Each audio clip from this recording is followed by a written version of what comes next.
Over those, what I called a long, dark winter, we've asked much of you at times. We've asked for sacrifices, whether it be businesses or families, and we've asked an awful lot of a group that is incredibly special to all of us and important to this state's future. That's our students. You're going to hear from a student. You're going to hear from educators across Minnesota as we recognize that this long battle.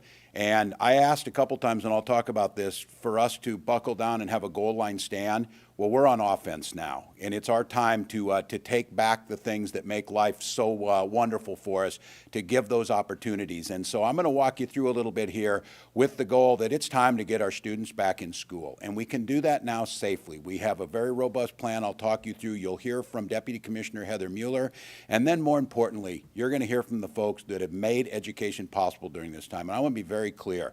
The sacrifices that were made by students and parents and teachers and administrators and school boards and everyone across this state, learning continued to happen. But we know that the best learning happens when they're in classrooms and when we're with educators in front of them and they're with their peers. And so we're going to take a little time today. I'll walk you through a little bit of this. Again, you'll hear some of the details on this. The good news is going to continue to come. We have made extraordinary progress in COVID-19. We are at case positivity rates that mirror last summer.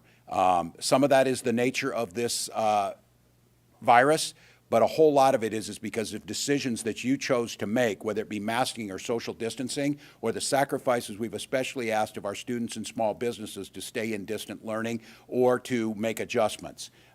Vaccines are here and they're ramping up. We're doing more than 100,000 doses a week. Even in the midst of a snowstorm, we're doing the best we can to make sure that those are getting out within 72 hours. And because of the hard work of a whole bunch of people, public-private partnerships, partners across this state, from hospitals to pharmacies to Minnesota's public health, we're now getting those out as fast as any place in the country, and it is making a difference. We're on our way to ending the pandemic. I have to say, that's not something that we've been able to say a whole lot. And I was just mentioning to the folks who are in this room, it's usually not delivering the most positive news when we're here. This news is positive. We're beating this thing. We're getting the vaccines out. Minnesotans are responding accordingly, and it is showing. Late in the fall, we predicted it. We knew it was there. The models showed it, that we were experiencing exponential growth. We popped above that line of about 15% positivity where things were going to overwhelm our hospital systems. We've seen this happen across the country. I asked us to dig in, to hold a goal line stand, and we did it. We did not overwhelm our hospitals. Every single Minnesotan who needed care and a hospital bed and the treatments got them, and we kept that as stable as we possibly could. We dialed back to save lives, and we did it, and I said in December, the goal of those dial backs was to stop the surge that would come after the holidays with the vaccines on our doorstep, and we would accelerate into that. And the goal is to start by getting all our K-5 students back in the classroom and to move forward from there. You did it. It's working. This was just an idea of this. And just for now, cases per 100,000, our neighboring states rank first, second, seventh, and eighth in tests amongst cases amongst 100,000 residents. Minnesota ranks 30th. The same thing is true of 7, 8, 17 amongst deaths per 100,000. We are 35th. The sacrifices you made saved lives. The sacrifices you made kept us underneath where we could have been, and the sacrifices you made make sure that more people are going to go back to school, they're going to stay in school, and we're going to open our businesses and keep them open. So new case growth at its lowest level since summer. This is a positive. We know more about COVID. We have more tools to fight it, and I mentioned this last week. It may have a little something to do with cold weather, but Minnesota's use of masking in indoor settings has skyrocketed, and we're now approaching that 90% number that starts to make a difference. And just so you know, CDC talks about that. If we can up from, say, 85% to 90%, they can show us numbers of lives saved. It's a simple thing we can all do, and it makes a difference. Percentage of tests coming back is now below 5% for the first time. That went above 15% in December when hospitals reached 95% capacity, and we were reporting over 100 deaths per day. We reported 2 today. That's 2 too many, but that's the situation that we're in. Hospital bed usage is now back down to almost pre-COVID levels. And again, you see what's happened here. The summer spike that shot us up came back down, and then the fall one that we predicted, and we knew it was coming, and we prepared for it. And those 2 little spikes you see on the right side, The first one at the top is Thanksgiving. The second one is Christmas. Here's the good news. We had data to show us by the middle of summer that we were going to see a fall spike. We do not see that right now. Now, I want to caution folks, variance and changes in behavior can have an impact on that. But at this point in time, we're doing it. So there's progress. Supply is still limited around vaccines. President Biden and the administration has promised 600 million doses, which the two for that, 300 million doses to the American public by late July or August. The good news is those most vulnerable, 65 and above, we have already vaccinated about 50% of those. We are now seeing almost no cases whatsoever in long-term care facility, and the most vulnerable amongst us are protected by the decisions that you have made and that we have made. We're now up to 943,000. Probably by the time some of this goes to print, by Friday we'll have passed 1 million doses given, basically over a 6-week period. 40% of seniors, that's of today, it'll continue to grow. Educators and child care providers. We have one of 8 states that focused heavily on child care providers and educators for the sole purpose of being here today to be able to safely reopen our schools with a high degree of certainty that with the mitigation measures we will put in place in those schools, with the hard work of local folks who know how to do this, and with vaccines and an only in the nation testing program for educators, we can do this. We're activating that broad network so everyone can get there. How'd we get here? I've talked about this and you've seen this since last March. It's always a balancing act. Certainly, as we've said, if you want to make sure no one gets COVID, you would make sure you shut everything down. There'd be no interactions among people. That's not possible, practical, and it has its own side effects to it. So we have done things to try and balance, as I've said. We've decided that it wasn't prudent to make sure that everybody got COVID or that our death rate skyrocketed. We made different decisions on that, and we balanced it between the economy and well-being. And when we're seeing progress, it's time to move. And we're seeing the progress in controlling the spread of COVID. We're seeing the progress in the vaccines. It's now time to talk about, we saw a little bit last week with the economy, and now you're going to see this well-being part of it, of getting our students back in school. So students are going to be back in the classroom. Here's what we're going to do. Safe in-person learning is a public health imperative. Last week, the CDC provided the roadmap. The good news is Minnesota's a lot further down that road than even the CDC was. They asked for things that would be nice to have, like testing teachers. We have the most robust one in the nation. They asked for nice to have things, vaccinating educators before they go back. We are already a long ways down that road. And then in addition to providing PPE and doing the things that you're going to hear from the folks who are here, listening to local educators about the unique situation in their own building and their own communities. And Dr. Mueller will have a little bit more on that. Many of our students have already been back. I think you'll hear from superintendents who their K-5 kids have been in all except 13 days since this thing started. It has not hit all areas the same, and our safe learning plan that was developed last July gave that control to local schools to work in conjunction with healthcare providers in the state to provide that safe environment. This simply makes sure that we're taking that one step further. Our expectations is that schools will be able to offer some in-person learning, and my goal is to try and see the best we can to get 5 days a week in all of our schools for all of our students in a safe manner. That's the goal by March 8th. We can do this, Minnesota. The sacrifices we made, the things we've learned, and the efforts we put into it, and hearing from, and you're going to hear from a student to tell you this, we asked a lot. We asked you to give up Christmas in some cases with your family and to not have the big gatherings that all of us wanted to. Well, here's the payoff. We're going to give that present to all of these students because they're going to go back, and you're going to hear from a senior who's going to get a chance to do prom, going to get a chance to do those state tournaments, going to get a chance to graduate, and more importantly, going to get a chance to sit in those classrooms with friends who will remember for the rest of their life. This is a gift that we've done while protecting people's lives.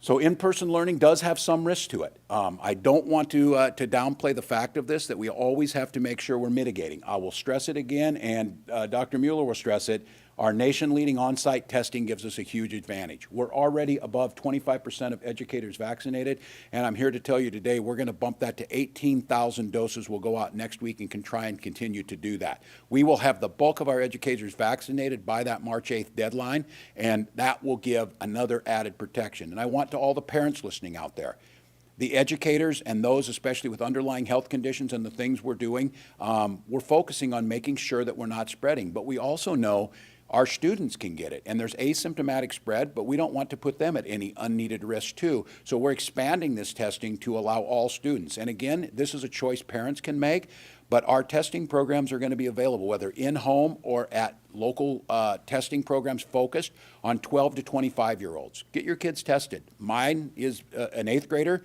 and is back at playing club sports, and we're getting him tested after he does this once a week or so to make sure that that's going well. And it is, because these folks are doing the protocols and they're making it work.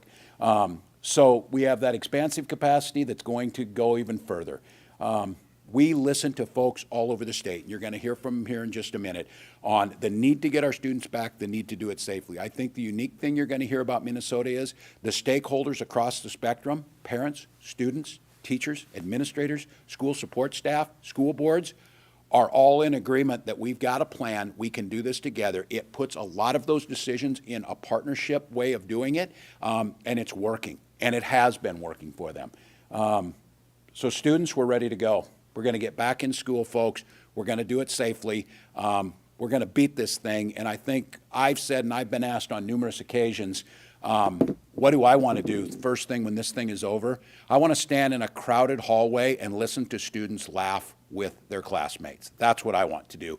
And that's the work that you've done has enabled us to do that. And this is an exciting day, Minnesota. It's we're not out of the woods. I don't want to make us believe that there's not some things that we still need to do, but the work has enabled us to do exactly what we wanted to do, control this virus, save lives, and move back to the things that we love. And with that, I would like to welcome up Dr. Heather Mueller, the Deputy Commissioner of the Minnesota Department of Education, to give a little more in-depth detail on this, and then we'll hear a little bit from Lieutenant Governor and our folks who are, and I would say this for Lieutenant Governor, we'll speak to you as Lieutenant Governor. She'll also speak to you as the mom of an elementary school student who we talk often on this, how excited she is, who's back in school and loving every minute of it. Dr. Mueller?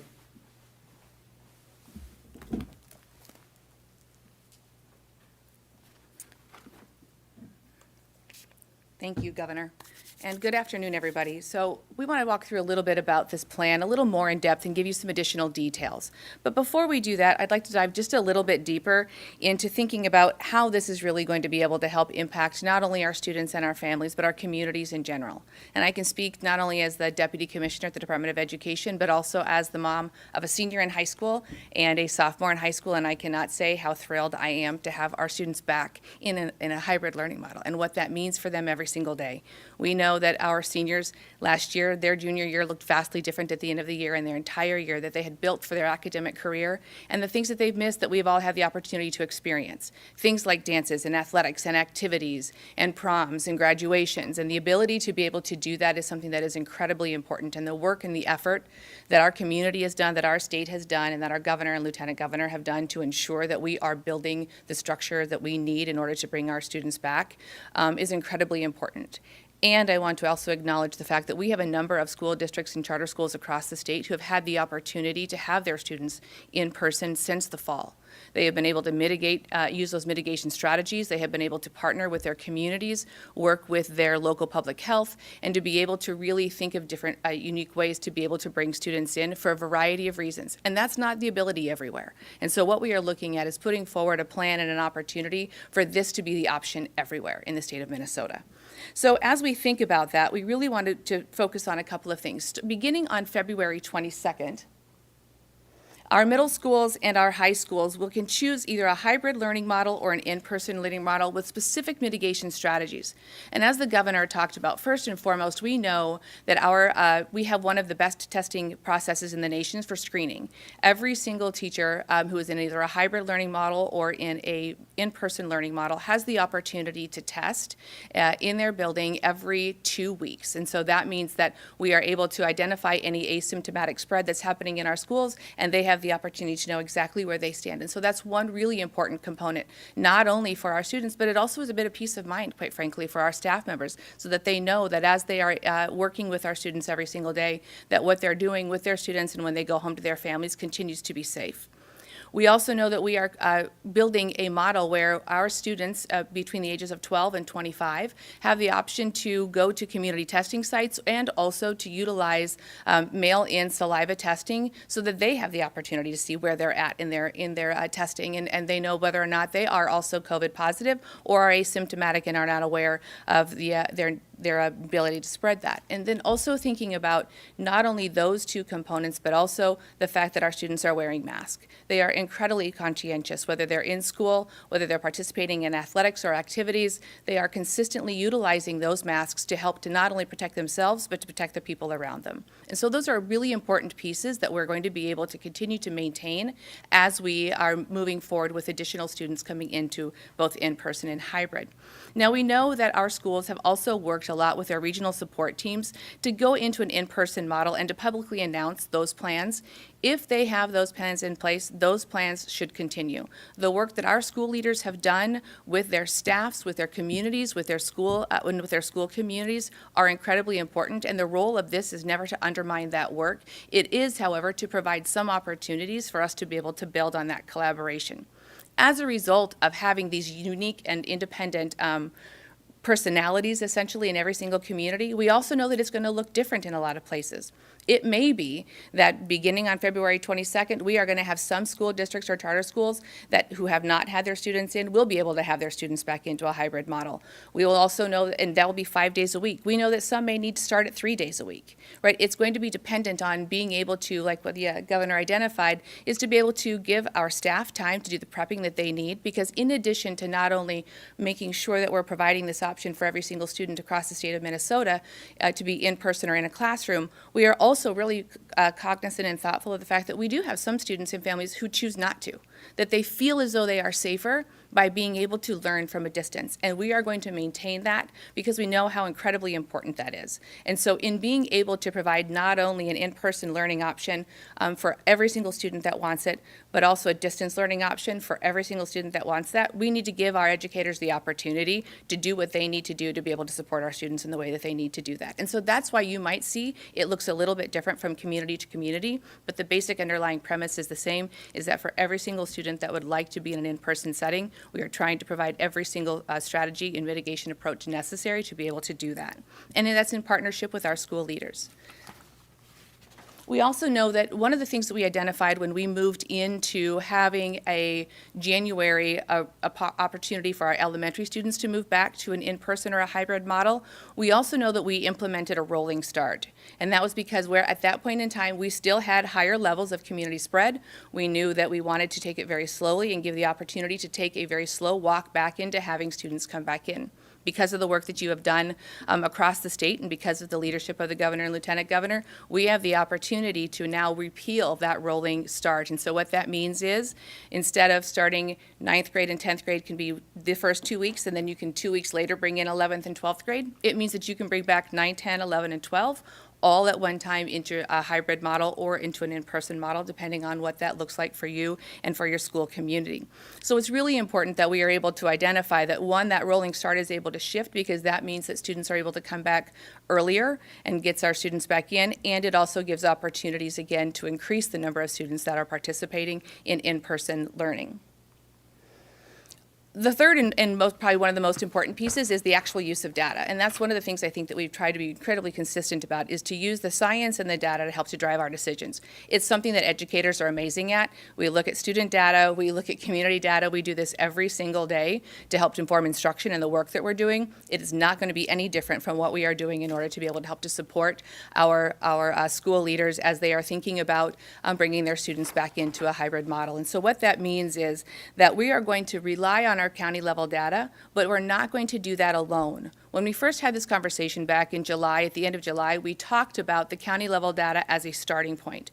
And that was because we had had no students in school for a very long time at that point in time, and we needed to have a place to start. Now, however, because we have had our students in a variety of ways, whether that's in person or in a hybrid model, for a variety of times and transitioned in a number of instances, we also know that we have data that's going to give us additional information. One of those points of data is going to then, in addition to that county level data, is going to come from influenza-like illnesses, and really looking at each school's population and identifying in that school, are we seeing a spread? Is there 5% of the population that has influenza-like illnesses or has some type of COVID-19 symptoms? It also then prompts a conversation. It's not an automatic 5% you move to a different learning model. It means you have to have a conversation with your local public health, your regional support teams, and the Minnesota Department of Health to identify what that means. And so within that, then, it is possible that, again, in a really laser-like approach, we have the opportunity to have one school in a school district that has many schools to say this school does have 5%. We are seeing spread, and so that is one school that needs to transition from a hybrid model to a distance learning model, but none of the other schools are impacted in that district because they are not seeing that. So the use of the county level data continues to be an important component, but it is not the singular point of data, and that additional data is going to help to really give us a laser approach to being able to identify how it is that we can continue to support our schools and leaders across the state. We are also thinking about the capacity of our staff. In some instances, we have seen where staff, because of their illness, has been a reason that we have not been able to keep students in person. And so moving, again, to utilizing this type of data as well as looking at staff capacity is another really important component that we're going to continue to be able to lift up in this process. And so we are just really excited about having the opportunity to do the very best work consistently for our students and for our staff. And again, because of the work that you've been able to do as a state, we are now able to do something very differently. And we'd like to thank our school leaders and across the state, from classrooms to lunchrooms, custodial staff, bus drivers, right, paraprofessionals, everyone who has been working not only in person and in a hybrid model, but also in a distance learning model to support our students. We are deeply grateful, and we are super excited that if you have not yet had the opportunity to be in person, we are hopeful that you now have the opportunity to do so. And with that, I would like to pass it over to the Lieutenant Governor. Thank you.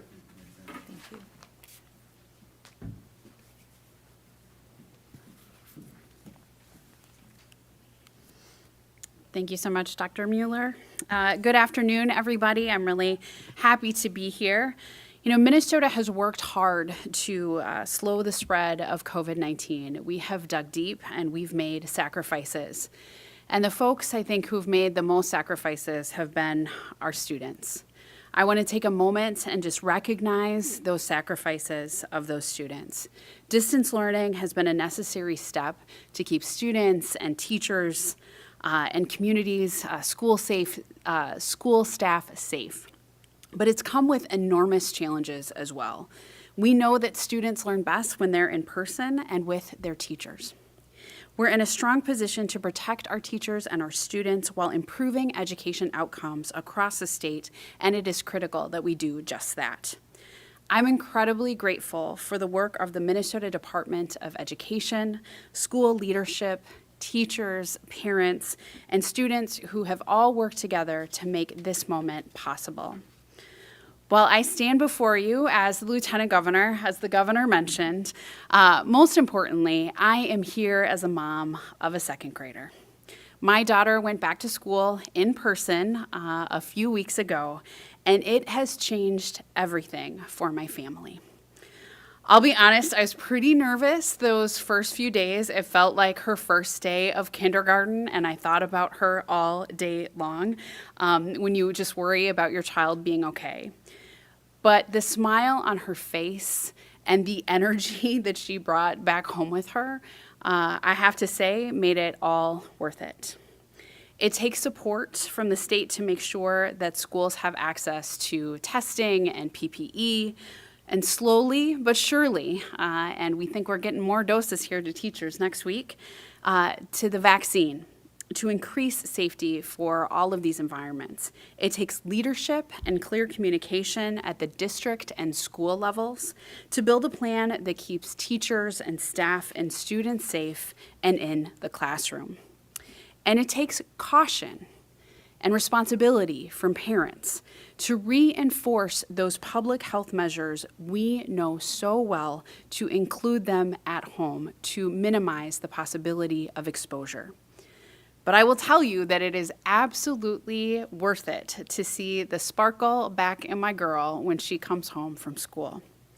The announcement today is not a finish line, but an ongoing commitment that we have to our students and that we have to each other.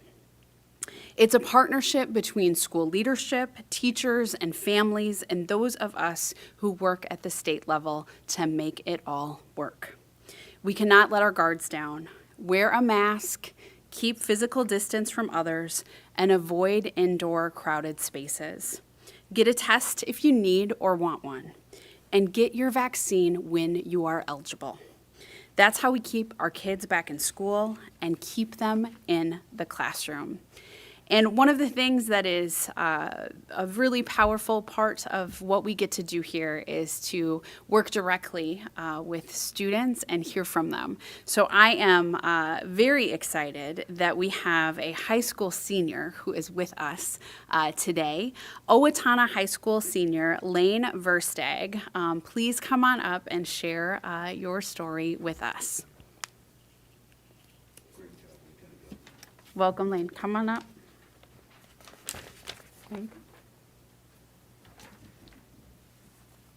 Thank you very much.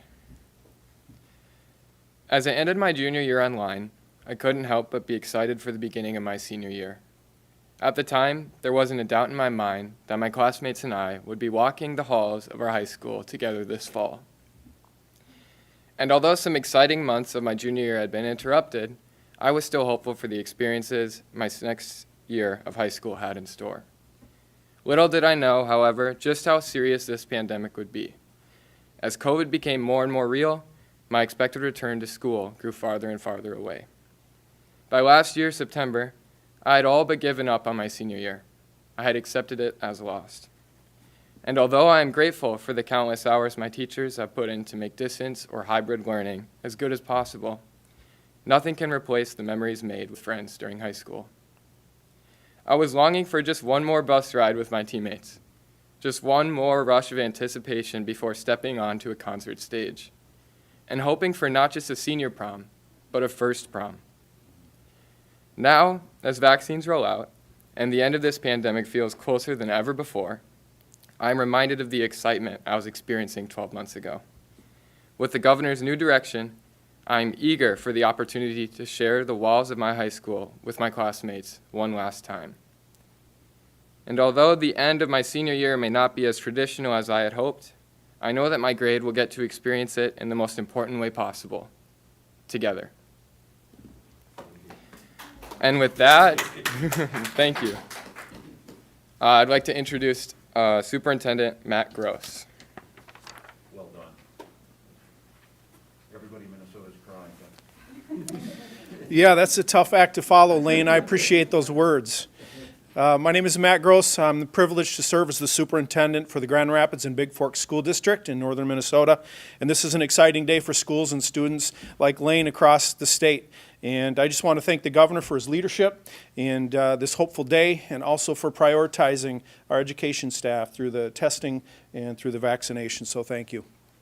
We've appreciated the focus on science and data. That's what we're about as educators. And we've also thought it was important that we've learned. As we've known better and learned more, we do better. And so we want to just acknowledge that too.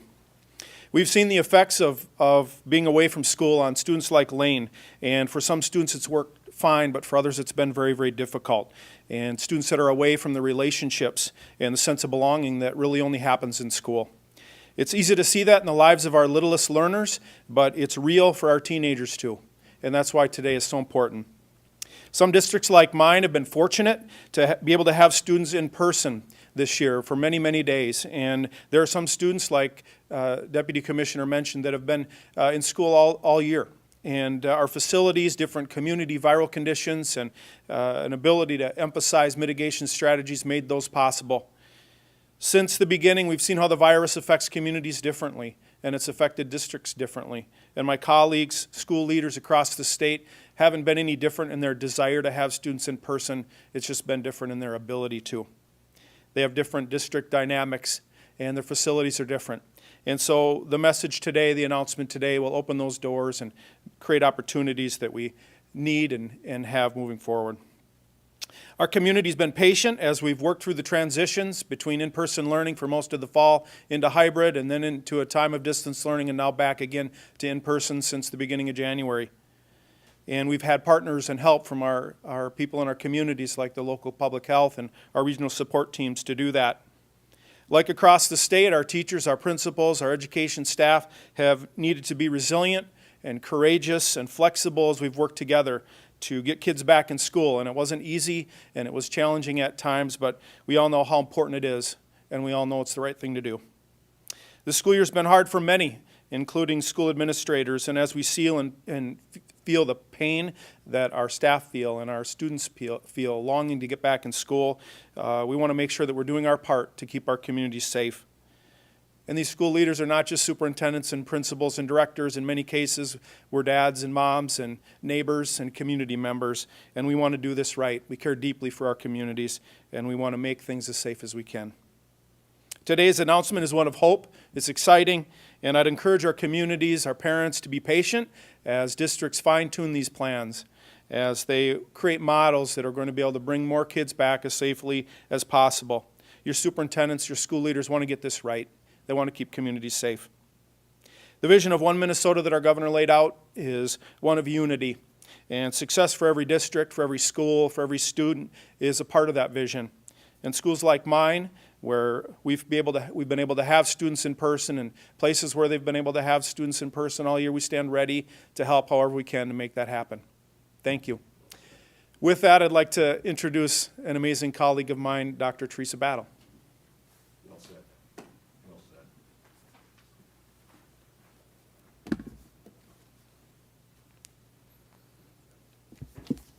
Thank you, Superintendent Gross. Good afternoon, everyone. I am Dr. Teresa Battle, the proud superintendent of Burnsville, Egan, Savage, District 191.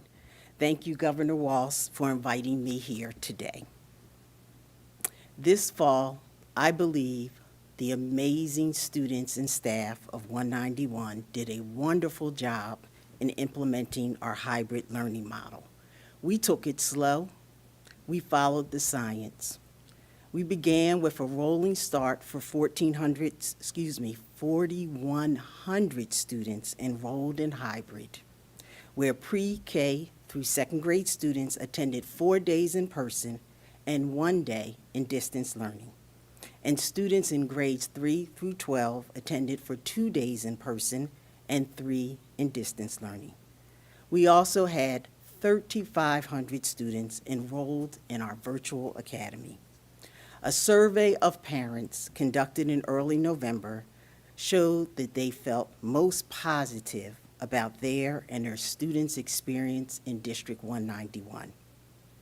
Because of the health and safety measures implemented, improvement to distance learning from that emergency distance learning last spring, the connections with teachers and support staff, and most importantly, acknowledging and understanding the disproportionate impact of COVID-19 on Black, Indigenous, and people of color.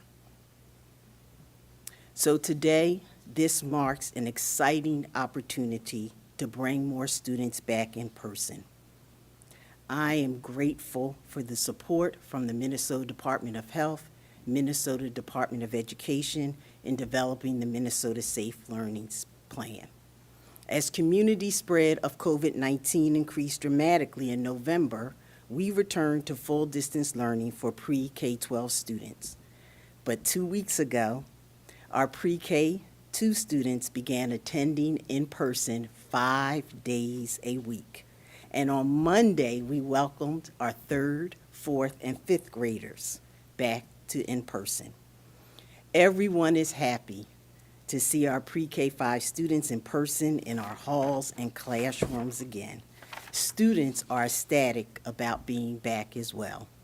So with case rates decreasing, our ongoing commitment to safety protocols and a steady increase in vaccinations, I'm pleased that our district will bring middle and high school students back to a hybrid learning model. I'm confident that we'll be able to be successful in providing education and support services to students as we move towards spring. And I'm hopeful that we'll be able to keep students in school over the final months of this year. So I want to thank my amazing staff, amazing students and parents for trusting us through educating through a pandemic, and our community and our school board for your support. And now I'll turn it over to Governor Walz for final remarks. Thank you. Thank you, Dr. Battle, Superintendent Gross, Lane, and to Minnesotans. If you're like me, I think listening to these amazing leaders and listening to Lane, the tears of joy that I could feel in this very small room with of people probably being felt across Minnesota. This has been hard. It's been unprecedented in a century that the world's seen this. And it's been tragic. The deaths of nearly 500,000 Americans lost their lives in this, and the tragedies that came with it. And it felt like we have always been on the defense, which we were. I used that football analogy of a goal line stand in November. We did it and we held, and now we got the ball. It's time for us to go on offense. It's time for us to continue to beat this thing down, to get our children back in there. And for Minnesotans, during a time of so much division, I think there's a few things that we all agree on. We love our children dearly and value them more than anything else. We all agree that getting them back in school is our absolute goal, and now we have the tools and the partnerships to do so safely. This is a milestone, and it's a milestone that came with, as we said, a lot of sacrifice, but it's the right direction. We're going to go over and take some questions from the press. I'm just going to remind folks, staying vigilant.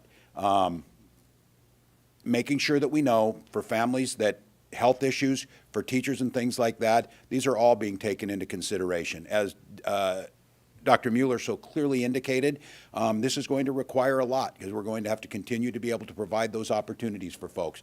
But here's the thing, what we have learned, whether it's the transmission of COVID, the infection rates, how we deal with it and suppress it, the one thing we know is that time and time and time again, COVID was not being spread in communities from the school. It was coming from the community into the schools. And so if you want to make sure that your school district stays in there, it's doing those things like masking. Do it for the kids. Do it for them to make sure they're there. I know it's a pain. I'm sick of it too. But it works. The science is behind it. Social distance. We're moving back and forth. Use the testing. We have the most robust testing in the country, and for those of us and those at the Minnesota Department of Health and others that still are deeply concerned about the spread of the new variants, the way you beat it is testing, find it quickly, and isolate. That is more important now than it's ever been. Make sure you know where you're at, what you're doing, and if you do something or you forget or you think you've been exposed, we have COVID Aware on your phone app. You can go and get that test. And I would encourage all of you as you see this, the vaccine is safe. It's being widely distributed. It was tested to the highest standards. And this is truly, it's not a miracle. It's science, but it's having incredible positive impacts. So let's roll up our sleeves, Minnesota. Let's fight this final last part of this thing. Let's get excited and see that and know that we're doing it for our children, and every day can get just a little bit better. So thank you to all the folks who are here. Lieutenant Governor, thank you. We talk a lot about state stuff, but I have to tell you, we've been talking a lot as friends of parents of an 8th grader and a 2nd grader in the public schools. I have to say I could not be prouder to be a teacher myself, to know what the work that's been done to make sure that my child and Lieutenant Governor's child and every child across this state had an opportunity. These educators want to be with their students more than anybody, and we owe it to them to make sure they do it safely. That's what this plan does. We'll continue to work together on this. In Minnesota, been a long year, but today is one of the days we've been looking for. We're headed in the right direction. We'll go over and take some questions about this and about some public safety issues that are kind of on the docket, and start executing our plans. Thank you.